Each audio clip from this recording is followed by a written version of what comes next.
3 secrets restored my legs after 65, faster than expected. At 67, my legs betrayed me daily. Walking to the mailbox left me breathless, and climbing stairs felt like conquering mountains. My doctor mentioned typical age-related decline, but I refused to accept that as my final answer. Then I discovered 3 simple strategies that changed everything within weeks. These weren't expensive treatments or complicated routines. They were overlooked fundamentals that most people over 65 never learn about. The first secret involves understanding sarcopenia, the medical term for age-related muscle loss.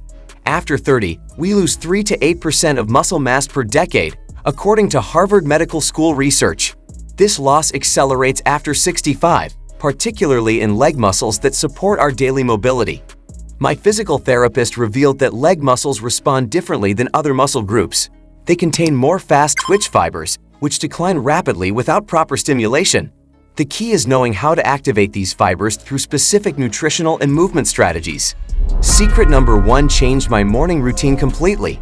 Protein timing became crucial for muscle protein synthesis. Consuming 25 to 30 grams of high-quality protein within 1 hour of waking signals your muscles to begin repair and growth processes that continue throughout the day. I started with 2 eggs and Greek yogurt every morning. This combination provides complete amino acids including leucine, which directly triggers muscle-building pathways. Within 10 days, I noticed improved stability when standing from chairs. Secret number 2 involved hydration strategies that most people get wrong. Dehydration affects muscle function more severely in older adults because our thirst sensation diminishes with age. Proper hydration maintains muscle cell volume and supports nutrient transport to working muscles. The breakthrough came when I learned about electrolyte balance.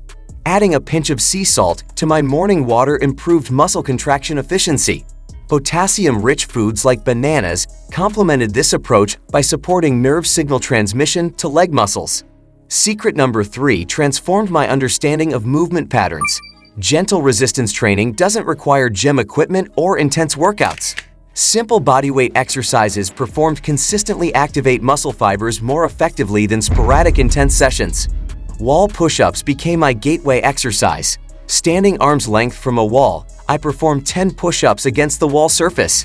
This gentle resistance activated my leg muscles for balance while strengthening upper body connections that support overall stability. Chair stands emerged as the most effective leg strengthener. Sitting in a sturdy chair, I practiced standing up without using my hands for support. Starting with 5 repetitions, I gradually increased to 15 over 4 weeks. This exercise directly targets the muscles needed for daily activities. Heel raises while holding a counter provided additional leg strengthening. Lifting up onto my toes and slowly lowering down activated my calf muscles and improved ankle stability. These small movements compound into significant functional improvements over time. The results surprised everyone, including my doctor. After 6 weeks, I walked upstairs without stopping. My balance improved noticeably, and the fear of falling that had plagued me for months gradually disappeared. Implementation requires consistency rather than perfection. Missing one day doesn't derail progress, but consistent daily application of these 3 secrets creates cumulative benefits that build upon each other over time. Individual results vary based on starting fitness level and overall health status. People with heart conditions should consult their doctor before beginning any new exercise routine, even gentle resistance training like wall push-ups. Hydration needs differ among individuals and may be affected by medications. Those taking diuretics or blood pressure medications should discuss optimal fluid intake with their healthcare provider before making significant changes. Tracking progress helps maintain motivation and identifies what works best for your specific situation. Note improvements in daily activities like walking distance, stair climbing ease, or balance confidence during routine tasks. Some people experience initial muscle soreness when beginning gentle resistance exercises. This is normal and typically subsides within a few days as your muscles adapt to new movement patterns. Always prioritize safety over speed when implementing these strategies. Progress happens gradually, and rushing the process increases injury risk that could set back your mobility goals significantly.